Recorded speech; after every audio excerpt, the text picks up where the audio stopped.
이번 시간은 이제 우리 기독교 문화의 마지막 수업이죠. 그래서 마지막 수업으로서 좀 아쉬움이 많이 있지만 포스트 모던과 이제 기독교 문화의 관계 속에서 이제 수업을 마치려고 합니다.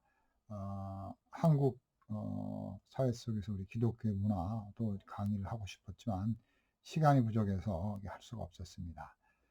자, 그러면 이 포스트 모더니즘 이전에 모더니즘, 그리고 모더니즘 이전에 또 중세 시대 때를 이렇게 한번 살펴보겠습니다.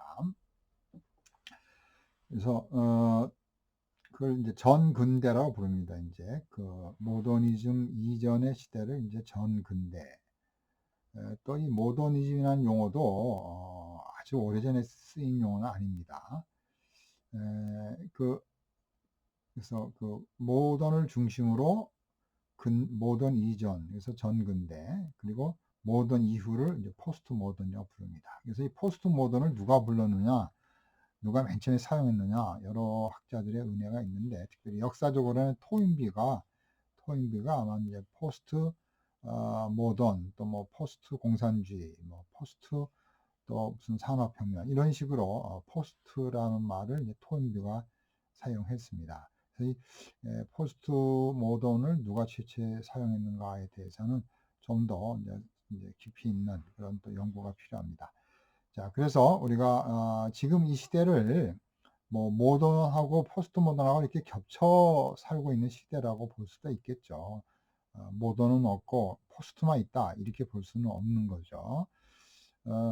어떤 사람은 근대적으로 사는 사람도 있겠죠. 전근대적으로 고리타분하게 하나님 믿어가면서 농사 짓고 문명보다는 또 인간의 이성보다는 또 어떤 뭐 해체라든지 무슨 철학적인 그런 새로운 사상보다는 그저 성경 가지고 농사 짓고 기도하면서 사는 그런 전근대적인 사람도 오늘날에 우리가 볼 수가 있겠죠. 그래서 이렇게 딱 잘라서 말하는 거는 사실 쉽지 않지만 이제 이런 학자들이 이런 시대를 이렇게 구분해 가지고 뭐 초대교회 중세 시대, 종교개혁 시대, 계몽주의 시대, 근대 시대, 또 포스트 모던 시대 이렇게 이제 학문적인 특징을 가지고 분할을 했기 때문에 오늘날에 많은 사람들이 포스트 모던 이렇게 이제 부르게 됐습니다. 그래서 이제 전 근대는 이제 소위 말해서 이제 중세 때가 되겠죠. 그래서 사람들은 초월적인 세계관을 이제 믿은 거죠. 그리고 교회 중심으로 하나님 중심으로 그래서 하나님의 주권을 이제 중세 시대 서구에서는 많이 인정한 그런 시대였습니다. 그 모던 시대는 인간의 이제 종교 개혁이 일어난 이후에 이제 인간의 이성을 강조하게 됐죠. 칸트라든지 이런 사람들이. 그래서 인간의 이성이 이제 어떤 자율적인 자율성을 갖고 스스로 판단하고 스스로 원칙을 가지고 스스로 주인이 되는 그런 이성 자율 시대가 왔고 그래서 거기에서 이제 폭발적으로 근대 문화 산업혁명 이제 이렇게 이제 대량 생산이 오게 되는데 이걸 이제 모던 시대라고 부릅니다. 그래서 이제 모던 시대 이후의 시대 이제 이런 이성도 한계가 있고 또 불확실하고 불안하고 전쟁하고 싸우고 그래서 그런 어떤 권위가 사라지고 어떤 핵심 중심 질서가 깨지는 그래서 이제 포스트 모던 시대가 왔다고 보는 겁니다. 그래서 포스트 모던 시대의 특징이 어떤 거냐 이렇게 딱 부러지게 말하기는 쉽지는 않지만 그래도 가장 키워드라고 볼 수 있는 이런 해체, 그러니까 기존 질서와 기존의 그런 권위와 그런 중심을 이제 이렇게 인정하지 않는 또 다양성, 소수라든지 그래서 우리는 인정하고 싶지 않지만 우리는 저런 사람들하고 살 수가 없다고 판단하지만 그러나 많은 사람들이 그런 다양성, 소수, 또 여성이라든지 또 이런 약자라든지 또 그런 여러 다양성이 이제 그런 시대가 왔죠. 그 다음에 이제 불확실성의 시대다. 그래서 뭐든지 완전하고 확실하고 완벽한 건 없다. 그건 하나의 우상이고 그거는 인간이 할 수 없는 거다. 그래서 이제 불안과 또 그런 과학으로도 불확실하다. 그래서 불확정성의 원리라는 이제 하이젠베르그의 그런 또 과학도 나왔지만 불확실성, 불안하고 또 이렇게 믿을 게 없고 이제 그래서 개인이 강조되는 이게 이제 포스트 모던 시대의 하나의 중요한 사상이라고 볼 수가 있겠습니다. 자, 그러면 이제 전 근대 모던 이전의 그런 특징. 그래서 전 근대라는 그 용어를 이렇게 자주 쓰지는 않지만 이제 이렇게 모던을 이해하고 포스트 모던을 이해하기 위해서 그 특징을 이해하기 위해서 그래서 이렇게 하면 사람들이 말하는 것입니다. 자, 이 베니스라는 사람은 베니스라는 사람은 그 전 근대의 특징은 초월적인 세계가 있다라는 것을 믿는 그런 거죠. 그래서 또 이 우주와 세계는 조화와 질서가 있는 세계다. 그래서 예를 들어서 뭐 태양이 있으면 태양 중심으로 수성, 금성, 지구 뭐 이렇게 해서 이렇게 돌고 도는 중심이 있다. 예를 들면 또 거기에 하나님이 통치하신다. 이런 우주관, 세계관을 이제 갖고 있는 거죠. 나쁜 짓 하면 하늘에 의해서 하나님이 벌 주신다. 예를 들어서 이런 사상이라든지 이런 것들이 전 근대적 사상이라는 거죠. 또 진리라는 것은 개인에게도 진리지만 또 누구에게나 다 진리가 될 수 있다. 그래서 객관적이고 또 공통점이 있다. 거기에 이제 동의를 한다는 거죠. 나는 진리고 너는 진리가 아니고 A는 뭐 이렇게 삼각형은 90도다. 그 이제 진리라고 우리가 인정하지만 어떤 사람은 삼각형은 90도가 안 될 수가 있다. 예를 들어서 뭐 89.999가 될 수도 있고 90.000001이 될 수도 있다. 뭐 이렇게 주장할 수가 있다는 거죠.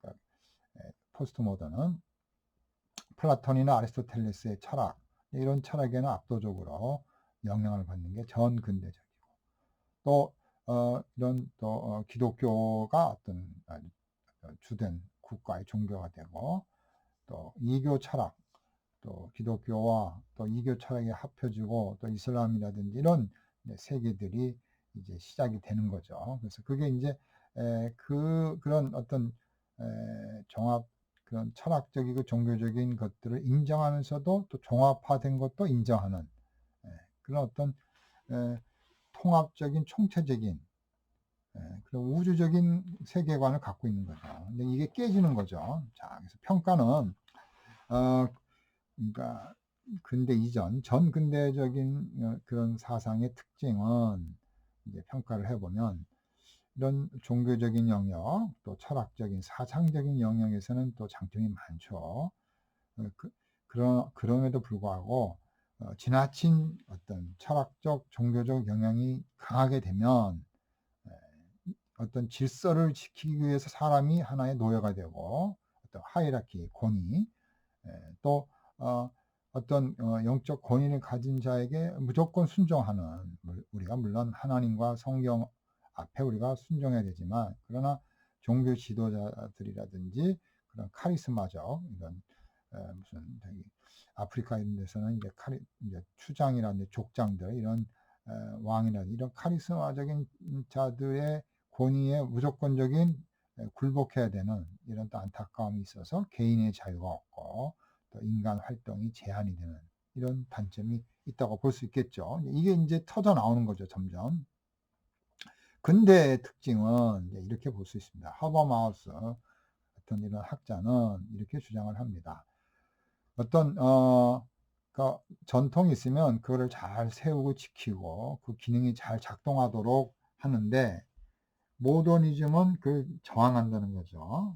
저항. 그래서 예배가 잘 드려지고 교황의 말에 순종하고 또 어떤 참 사회적인 습관에 대해서 그걸 지키고 그걸 보존해야 되는데 그런 것들을 저항하는 거죠. 그런 어떤 명령적이고 권위적인 규범적인 것들을 거부하는 거죠.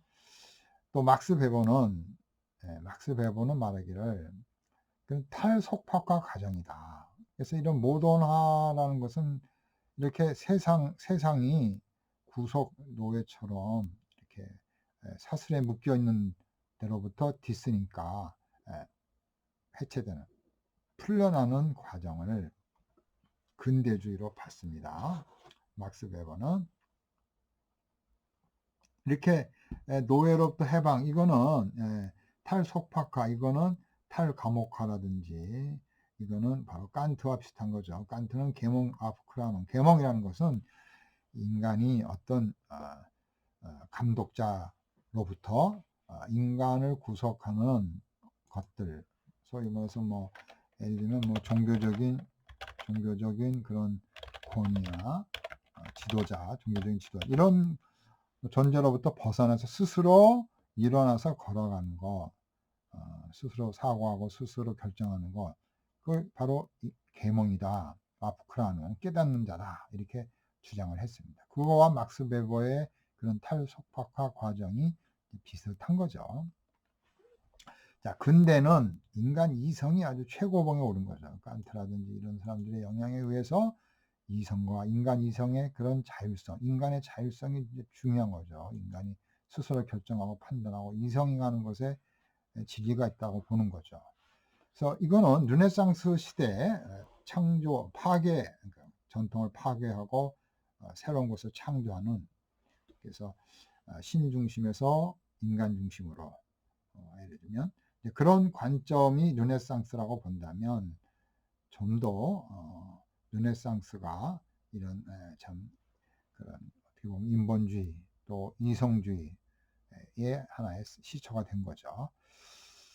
자, 그 다음에 이제 뭐 근대에는 이제 이런 지동설이 이제 깨지고 갈릴리오가 나오는 거죠. 이제 천동설이 깨지고 지동설, 갈릴리오, 이런 사람, 코페르니쿠스, 이런 사람이 나오죠.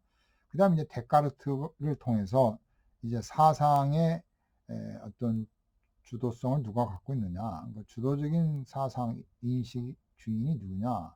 그래서 이렇게 코지코 에르고 숨 해가지고 나는 생각한다, 그러므로 I am, 나는 존재한다, 이게 유명한 말이잖아요. 그러니까 자기 생각, 내가 생각하고 내가 판단하고 내가 옳다고 하는 거, 그게 나의 정체성과 나의 존재를 만들어낸다는 거죠. 그러니까 다른 것은 다 하나의 이제 참 대상이 되는 거죠. 내가 주체가 되고 다른 모든, 나 위의 모든 존재는 하나의 이제 그런, 이제 내가 판단하고 내가 생각하고 내가 이제 다루어야 할 대상이라는 거죠. 그래서 합리주의, 인본주의, 진화론, 이신론.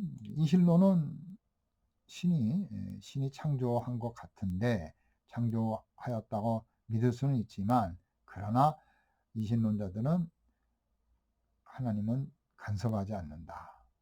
이 세상을 보니까 신이 존재하는 것 같다. 그러나 모든 것, 움직이는 것은 인과율, 자연의 원리에서 움직이는 거지 신이 개입하지 않는다. 그래서 신의 섭리, 신의 개입을 반대하는 거죠. 그래서 하나님의 섭리, 하나님께서 특별한 뜻과 목적을 위해서 인간과 함께 사역하는, 협동하고 통치하고 보존하는 그런 하나님의 함께 하심을 거부하는 것이 이신론이죠. 그 섭리를 거부하는 거죠. 그래서 모던에 대한 평가를 볼 때, 그래서 참 하나님이란 존재를 이제 서서히 이제 알 수 없다, 증명할 수 없다. 하나님은 이성의 한계를 넘어간다. 그래서 인간 이성을 강조하게 되는 거죠. 그래서 하나님의 권위가 떨어지는 거, 성경, 교회 권위가 떨어지는 거죠. 그러나 이제 기계적인 생산을 하고 뭐 기대를 했지만, 그게 이제 굉장히 많은 노동자를 만들고 부의 축적과 가난을 또 생산했잖아요. 대량 생산을 통해서 자본주의가 또 여러 가지 문제가 생겼습니다. 그리고 이렇게 인간의 이성을 가지고 역사가 발전하고 문화가 발전하니까 낙관적인 그런 유토피아 생각을 했어요. 그런 낙관적인 진보가 결국은 이제 환상으로 깨지는 거죠. 그게 바로 이제 전쟁이죠. 1차 세계대전, 2차 세계대전을 통해서 인간이 뭔가 이 세상을 아름답게 만들 수 있다라는 그런 사상이 깨지는 겁니다. 그래서 이런 것들이 바로 이제 해체 깨지고 해체되고 부수고 폭발해버리고 더 이상 수습이 안 되는 그 자체를 놔두라. 인간은 원래 그렇게 파괴적이다. 깨지는 존재다. 해체되는 존재다. 이걸 인정하라. 이게 이제 포스트 모던으로 가는 길을 열어준 거죠. 자, 그럼 포스트 모던의 배경, 앞에 모던을 우리가 이해했으니까 이제 좀 더 포스트 모던이 이제 만들어지는 그런 배경을 보겠습니다. 그래서 이제 이런 이성의 이제 어떤 불신, 이성을 이제 제대로 우리가 이성에 대한 것들이 최고라고 받아들일 수가 없다는 거죠. 그래서 이성이 하는 것이 어떻게 보면 다 뭐 이렇게 파괴하고 부시고 싸우는 거니까 이게 무슨 이성이 우리를 이끌 수 있느냐, 못 믿겠다. 이렇게 이제 이성에 대한 불신이 오는 거죠.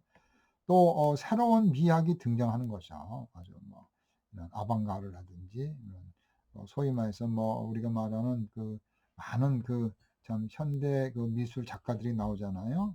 그래서 그런 어떤 뭐 현대적 작가들 뭐 이런 것들 통해서 이제 포스트 모던이 이제 그런 미술계에서 온 거고, 또 이제 전통 학문이 이제 붕괴되는 거죠. 전통적인 생각, 신학, 예를 들어서 뭐 철학 이런 것들에 대한 이제 도전이 오게 되는 거죠. 자, 인간의 종말. 그래서 이제 미셸 푸커는 인간의 종말을 말하는데, 그 푸커는 그런 근대주의적인 인간, 어떤 규정에 의해서 인간은 뭐 하나님의 형상에 따라 만들어졌다. 인간은 사회적인 동물이다. 뭐 이렇게 절에 참 규정을 하는데 그게 인간을 얽매인다는 거예요. 인간은 뭐 사회적인 동물이다. 인간은 하나님과 관계 속에서 만물의 형상이다. 뭐 이렇게 정의하고 규정하는 게 다 이게 얽매이는데 이거 벗어나자는 거예요. 해방되자는 거죠. 해체하자는 거죠. 그래야 그런 인간성이 죽어야, 인간에 대한 정의가 죽어야 새로운 이제 참 인간 새로운 삶, 새로운 것들을 볼 수 있다고 보는 겁니다. 그 다음에 이제 아방가르드가 나타나는데, 아까도 말했지만 이런 미학과 관련해서 그런 전통 예술을 깨는 거죠. 비대칭이라든지 뭐 그냥 뭐, 뭐 명암 같은 거, 그러니까 밝고 어두운 거, 뭐 원근 거리, 뭐 이런 모든 것들이 이제 옛날 같지 않게 뭐 사실적 자연적인 뭐 이런 것들이 깨지면서 이제 거기에 뭐 실험적이고 급진적인 그런 어떤 다양한 이런 실험적 이제 문화관이 생기는 거죠. 아주 상당히 급격하고도 과격하고도 아주 뭔가 틀을 깨버리는 그런 문화적인 이제 현상이 이제 아방가르드 현상이죠. 그 데카당스는 이제 아방가르드보다 더 극단적으로 나가가지고 이제 퇴폐와 변태 자체가 가는 거죠. 뭐 마약을 한다든지, 뭐 동성애를 한다든지, 뭐 여러 우리 인간들이 생각할 수 없는 이제 그런 것들을 추구하는 거죠. 파괴적인 것들. 그래서 진보적 개념에 대한 반대, 파괴하는 거죠. 그래서 이런 퇴폐적인 예술가들, 뭐 이런 사람들이 쫙 나오는 겁니다. 탐미파, 뭐 이런 등. 니힐리즘 알죠? 이제 허무주의는 프로베르, 쇼펜하우스, 허무주의들.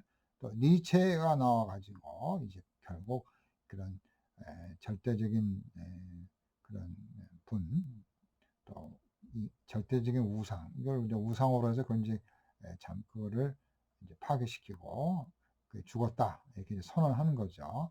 그래서 그는 기독교적인 가치관을 파괴하고 인간적 삶의 본질을 권력의 의지로 역설함으로써 인간이 스스로 신이다라는 소리겠죠. 니힐리즘의 극단화가 온 겁니다. 그래서 목사의 아들로서 또 유명한 리칠의 제자죠.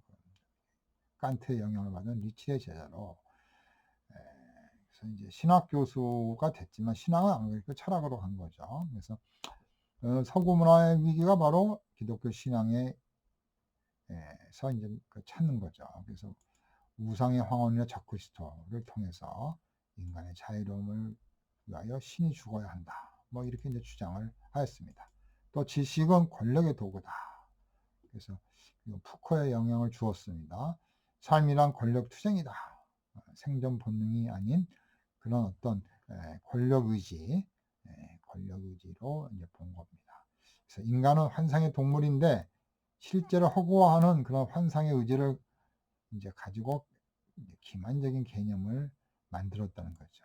그래서 미혹을 하는 이런 걸 만든다는 거죠. 그래서 이런 인간의 환상적인 동물인데 환상으로 만든 그런 그런 개념들을, 그래서 특별히 신, 하나님은 죽었다 이렇게 주장을 하는 거죠. 환상이니까 공산주의하고 비슷한 거죠. 자, 그러나 평가를 하면 성경은 하나님께서 인간은 이미 죽은 존재, 영혼이 죽은 존재, 하나님을 알지 못하는 존재죠. 그래서 죽은 존재 인간이 어떻게 생명과 창조의 하나님에 대해서 이러고 저러고 말할 수 있을까? 이게 이제 니체의 실수죠.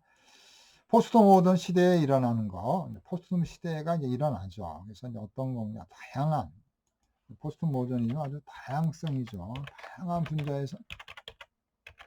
다양한 분야에서 다양성이 나오는 거예요. 다양한 분야에서 성, 도덕, 윤리, 권력, 남자들이 여자가 되고 여자들이 남자가 되고, 예를 들면 모든 분야에서 이렇게 이제 틀을 깨는 해체 작업이 이제 일어나는 거죠. 건축에서 이런 거죠. 건축이 옛날 같으면 어떻게 돼? 이렇게 반듯하게 건물을 졌죠. 네모나게 딱 직사각형으로. 우리나라 한국의 아파트 같이 진 거. 이거 다 모더니즘 양식이죠. 거의. 유엔 건물 이런 거. 초등학교 건물 보면 반듯하잖아요. 네모나고 창문도 네모. 이게 이제 보기 싫다는 거예요. 그래서 획일성 이런 것들을 파괴해서 아예 그런 건물을 다 부셔버립니다. 폭파시킵니다. 그래서 개성 있고 특징 있는 건물로 그런 이제 어떤 상징과 의미를 주는 건물로 만들어내는 겁니다. 그래서 막 건물들을 다 부셔버려요. 바우하우스에서.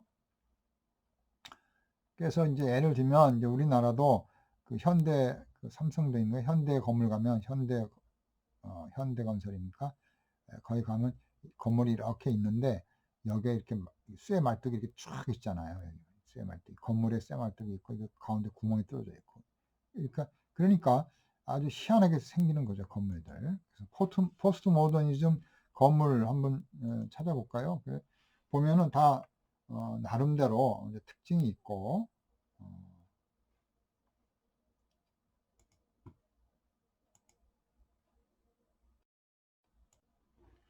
자, 여기 보시면 이렇게 그냥 둥그란 건물에다가 이렇게 한 거예요. 이건 좀 상당히 좀 효율성이 없잖아요. 이게 직선이 모던의 특징, 직선이거든요. 직선이 제일 효용성이 많은데 이게 둥그렇게 하니까 얼마나 불편하겠어요. 각이 꺾이니까 한쪽은 못 쓰는 거죠. 여기 네모네야 많이 쓰는데 또 이렇게 짓고 또 이게 불안하게 짓잖아요. 아주 불안하게 삐딱하게 또 이렇게 융합적으로 구멍이 뚫리고, 이게 이제 포스트 모던 스타일의 집이죠.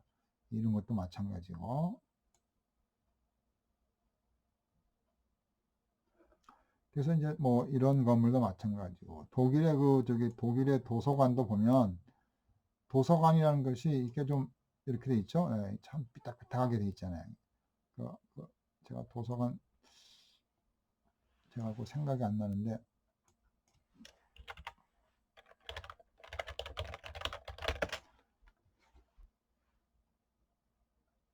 도서관이 포스트 모던식 도서관 독일에 있는 거를 제가 소개를 하려고 그림을 찾아보는데 이렇게 나오지가 않네요.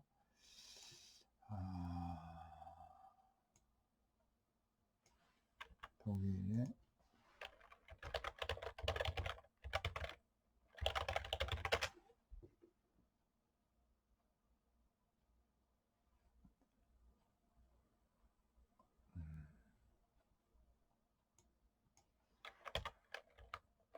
한 번만 찾아보겠습니다.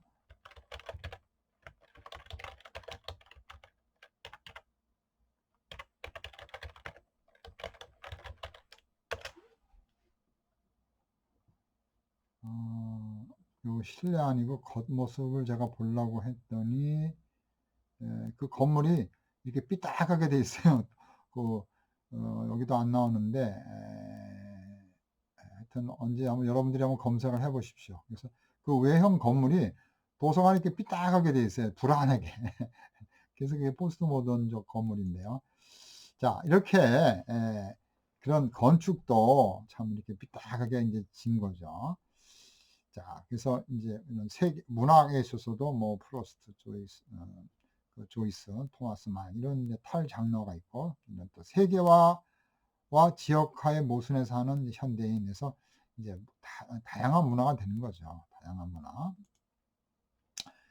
그러니까 이제 지역화가 세계화가 되는 거예요. 옛날에는 세계화가 있으면 다 따라갔잖아요. 양복을 입었으면 넥타이 매고 넥타이하고 양복 넥타이 매고 뭐 이렇게 했지만 지금은 뭐 한복도 있고 어떤 뭐 어디 저기 싱가포르인가 싱가포르는 공식적인 옷이 이렇게 약간 그 티셔츠 같은 거잖아요.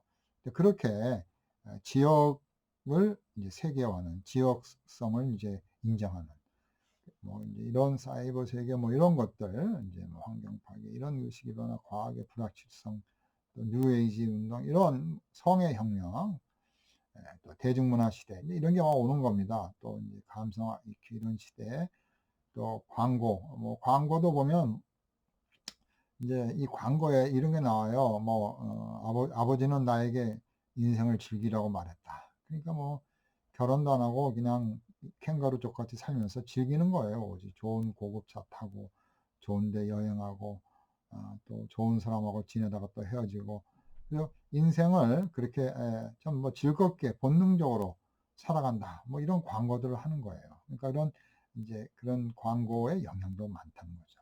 퓨전 음악, 음악도 이제 전통적인 우리 한국 음악과 또 서구 음악의 이런 그 퓨전 뭐 이런 걸 우리가 볼 수가 있습니다. 그리고 이제 이런 포스트 모더니즘이 이제 일어나기 시작한 걸 평가해 보면 포스트 모더는 모더니즘과 완전히 절단된 건 아니죠. 이성에 대한 그런 자율성과 그런 것들을 이제 거부했지만 그러나 결국은 인간의 그런 본질적인 이성이 또 약동을 하기 때문에 완전 절단은 안 된 거죠. 그러나 좀 더 우리가 볼 때는 좀 더 이렇게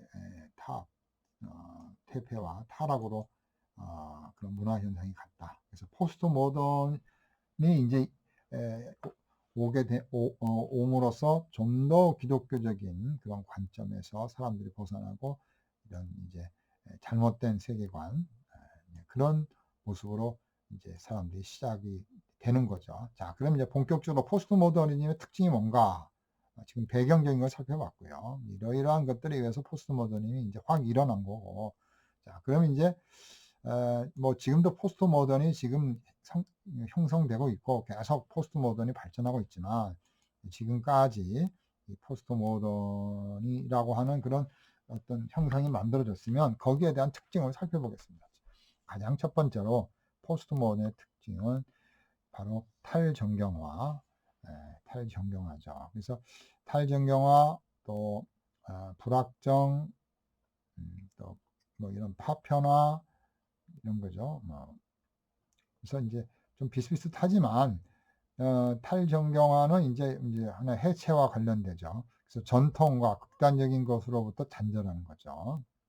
그러니까 어떤 정경이 있고 어떤 중심이 있고 어떤 하나의 참 모델이 있고 하나의 정답이 있다. 뭐 이런 데로부터 다 탈피하는 거죠. 정답도 없고 윤리적이고 도덕적인 뭐가 도덕적으로 윤리적으로 온전한 거냐? 그건 없다라는 거죠. 그걸 파괴하니까. 그래서 이런 뭐 남성주의라든지 이런 것도 파괴하는 거죠. 그래서 또 뭐 하나님은 여성의 하나님, 어머니 하나님 이렇게 아버지 하나님 아버지가 아니라 하나님 어머니 뭐 이렇게 이제 또 부르는 거죠. 자, 그 다음에 이제 불확정과 비결정성. 딱 결정되지 않았다는 거예요. 늘 딜레이 된다는 겁니다. 그래서 애매모호성, 뭐 이런 것들이 하나의 포스트 모던에 있어서 또 중요한 특징 가운데 하나다. 비결정성과 불확정이다. 그래서 이런 전쟁을 통해서 또 이런 하이젠베르그 여기 보면 이제 여기 제가 안 썼는데 여기 있네. 하이젠베르그의 불확정 원리. 그러니까 과학도 플러스 마이너스가 된다는 거예요. 뭐가 확실한 게 없다는 거예요. 특별히 이제 일반 상대성 원리 아인슈타인이 말함으로써 이제 시간도 참 완전하지 않다는 거죠. 시간 자체도 이게 어떻게 보면 어 예 지금 우리가 시간이 이렇게 빨리 가지만 이 지구 안에서는 이게 대기권을 벗어나면 또 시간이 또 달라진다는 거예요. 예. 이 중력에 의해서 시간도 달라진다. 빛도 마찬가지. 빛이 이렇게 똑바로 오는 게 아니라 이 중력에 의해서 빛이 굴절이 되는 거죠. 그래서 우리가 빛이 이렇게 온다고 보지만 사실은 지구에 들어가서 굴절이 된다. 뭐 이런 식으로 이제 아인슈타인이 일반 상대성 이론을 주장하죠. 그러니까 속도라는 것은 그 속도라는 것은 질량,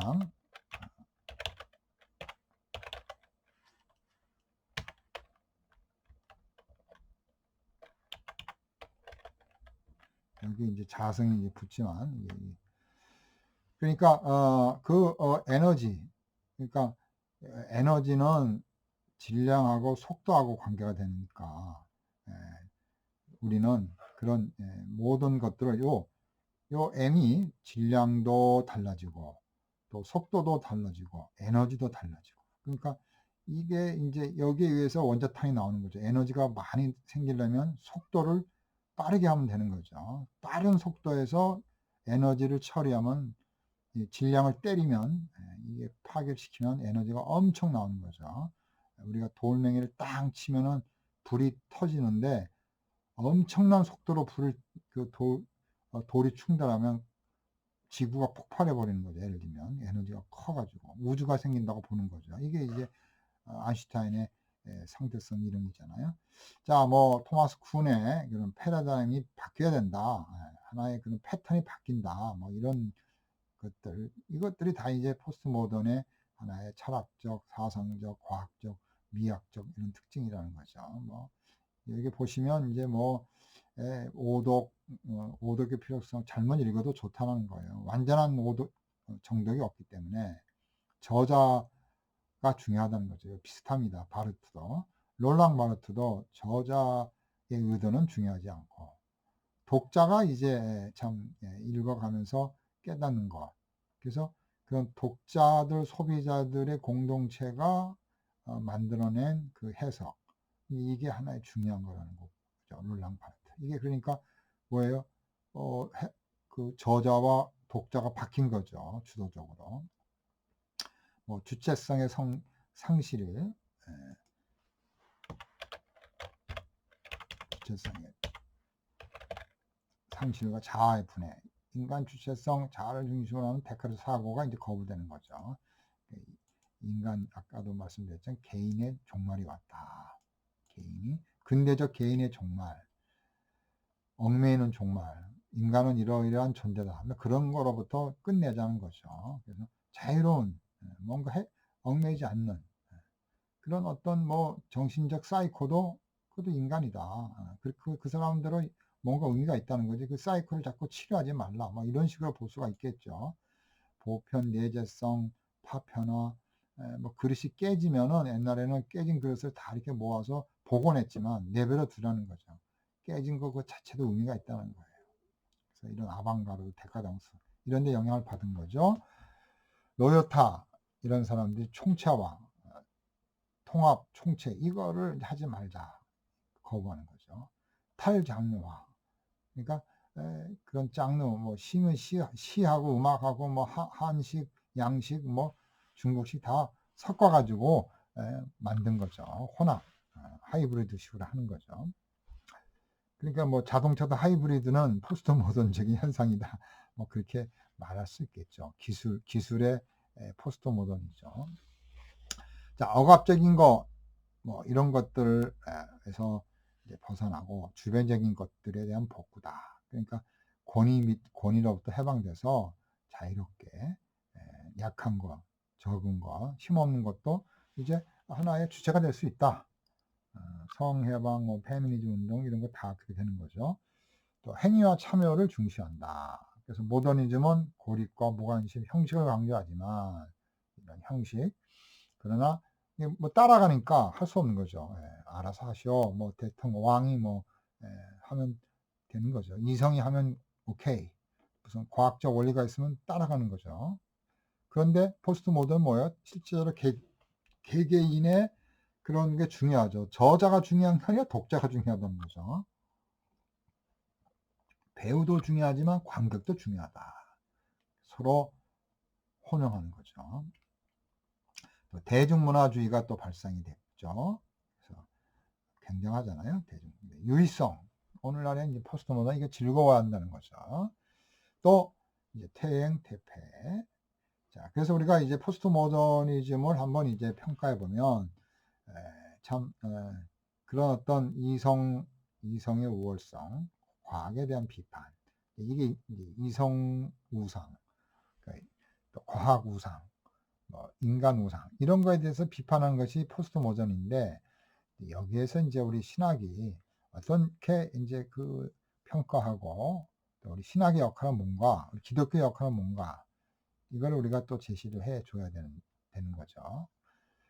바로 그것은 성경의 권위와 교회의 권위, 참 그거를 진리의 권위를 우리가 복원시켜 줘야 되는 책임이 있는 겁니다. 그래서 다양성 때문에, 소위 말해서 이 다양성 때문에 뭐가 나왔습니까? 종교다운지가 나왔잖아요. 네? 존 힉. 그러니까 구원이라는 것은 예수님뿐만 아니라 많은 그런 메시아 그리스도, 석가모니도 그리스도, 또 알라 마호메트도 그리스도라 이거예요. 메시아라 이거예요. 그러니까 그걸 인정하라는 거예요. 그래서 우리는 이제 그런 거에 대해서 유일하신 하나님, 성경이 말하는 나 외에는 구원이 없다 그랬잖아요. 그러니까 그런 것들을 우리가 이제 참 설득하고 극복해서 유일하신 구원자 예수 그리스도를 어떻게 우리가 전해야 할 것인가, 여기에 대한 사명이 또 있게 되는 겁니다. 이 포스트 모던 시대에서 다양성. 종교는 뭐냐? 종교는 하나의 문화 현상이다. 그런 문화를 가지고 우리를 절대화의 노예로 만들지 말라. 이런 식으로 이 사람들이 주장을 하니까 여기서 우리가 큰 사명이 있는 거죠. 자, 기독교 문화 관점에서 포스트 모던은 우리가 어떻게 봐야 할 것인가? 그래서 참 엄청난 그런 도전을 준 겁니다. 그래서 현대 극단적인 파괴적인 그런 행동이 이제 막 도전을 주고 있고, 우리 사회가 굉장하지 않습니까? 가족이 해체되고 막 사람들을 살인하고 도구화하고 돈이 최고다, 뭐 생존 게임, 이런 것들이 이제 그런 것들을 보여주는 거죠. 그래서 기독교적인 가치관, 또 보통 사람들이 말하는 진리적인 그런 전통적인 가치관을 파괴하는 거죠. 또 물론 다양성도 중요하고 소수의 인권도 중요합니다. 그러나 우리는 성경적 가치관에 따라서 그것을 평가해야 되는 거죠. 기독교의 부정적인 이런 것들을 이제 막 약점을 잡아가지고 엄청 기독교를 이제 공격을 합니다. 이런 것들이 이제 어떻게 보면 포스트 모던적인 현상입니다. 그래서 하나님을 제거하고 인간의 판단과 인간의 기술 가치, 이거를 이제 종교화하는 거죠. 그러니까 이렇게 기술 우상화, 과학 우상화 하는 거, 이게 하나의 그 모더니즘이고, 포스트 모던은 그거를 파괴하는 건데, 또 자기들도 그 연결선에서 참 자기들 스스로, 포스트 모던을 주장하는 사람들 스스로도 그렇게 또 우상화로 자기들의 그런 운동이 진리라고 주장하게 되는 이런 모순에 빠진다는 거죠.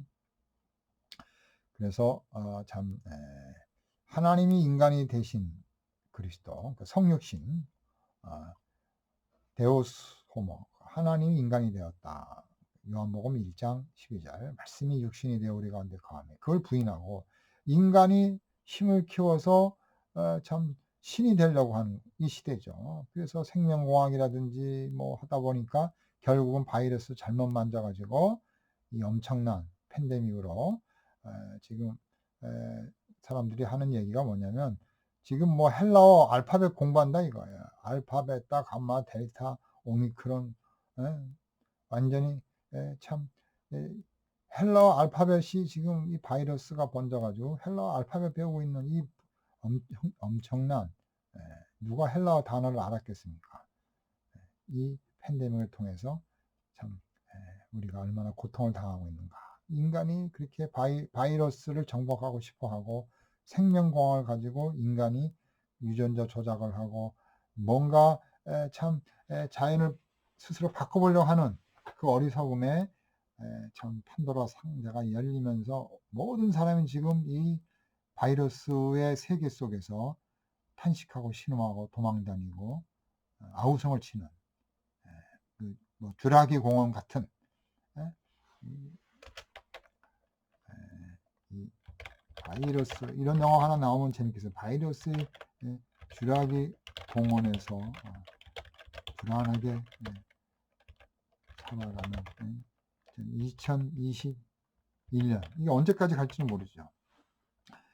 자, 그럼에도 불구하고 인간들은 정신을 차리지 못하고 폭력, 살인, 전쟁, 서로 뭐 독도는 우리 거다 싸우고 야심을 내고 또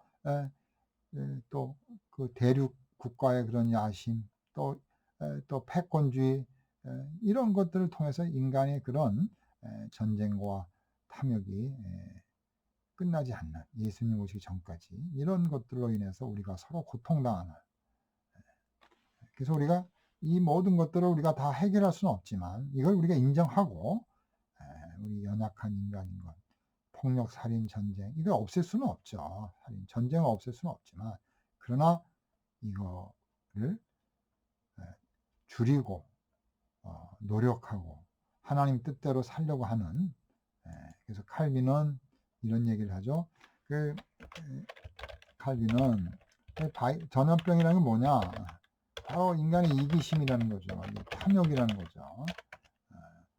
이런 자기가 자기의 궁전을 세우는 거 이게 무서운 전염병이라고 그랬습니다. 그래서 칼빈은 이웃을 사랑하라. 이웃은 누군가?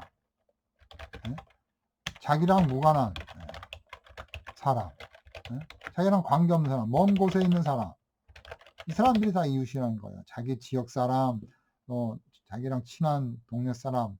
그래서 우리 동네 아닌 우리 아파트가 아니면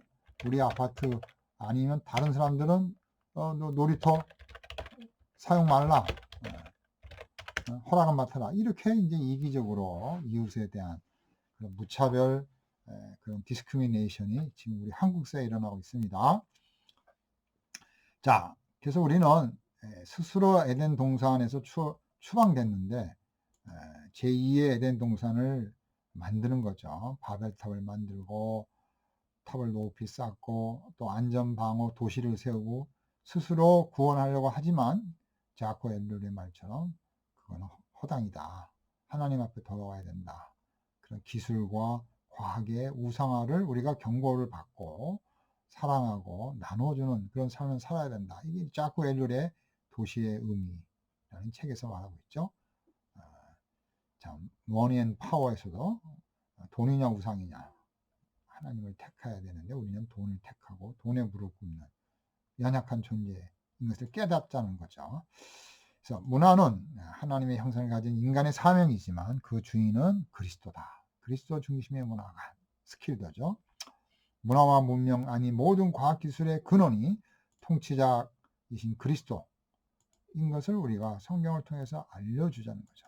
세상 사람들에게 그리스도 하나님이 이 문화의 주인이시고 이 기술과 바이러스의 주인이시다.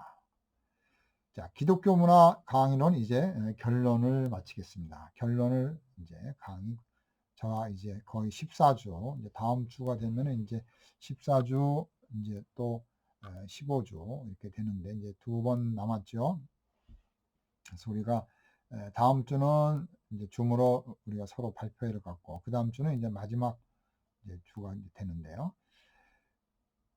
저의 강의의 이제 결론을 이제 한번 이렇게 말씀을 드리겠습니다. 그래서 우리는 성경으로 복음으로 우리의 내 자신의 삶, 우리의 삶을 변혁시키고 우리의 이웃과 우리의 사회를 변혁하는 그런 목표를 가지고 있어야 되죠. 그래서 우리는 이제 그런 참 세계적으로 생각하고 일상에 충실하자. 자코에르처럼 참 우리가 하나님 나라의 그런 창조 목적, 하나님의 그 거대한 세계관, 우주관을 가지고 또 현실에서 이웃을 사랑하고 또 작은 소자에게 물 한 그릇을 주는 그런 삶의 실천이 있어야 되는 거죠. 그래서 우리는 예수님 오심을 소망하면서 또 최선을 다하면서 이웃을 사랑하고 베풀고 살아야 될 책임이 있다. 그 다음에 이제 우리는 이제 바로 이 현대 문명, 기술, 과학 모든 게 주인이 하나님이다. 이걸 이제 잘 설명을 해줘야 되는 거죠. 또 우리는 겸손하게 하나님의 말씀으로 우리가 변화되어야 되는 거죠. 그래서 우리가 잘못된 것 많이 있기 때문에 말씀으로 변화되어서 하나님의 뜻을 찾아가는 그런 모습으로 우리가 살아야 되죠. 그러기 위해서는 성경을 잘 읽고 성경을 바르게 해석하는 그런 관점을 가져야 되는 거죠.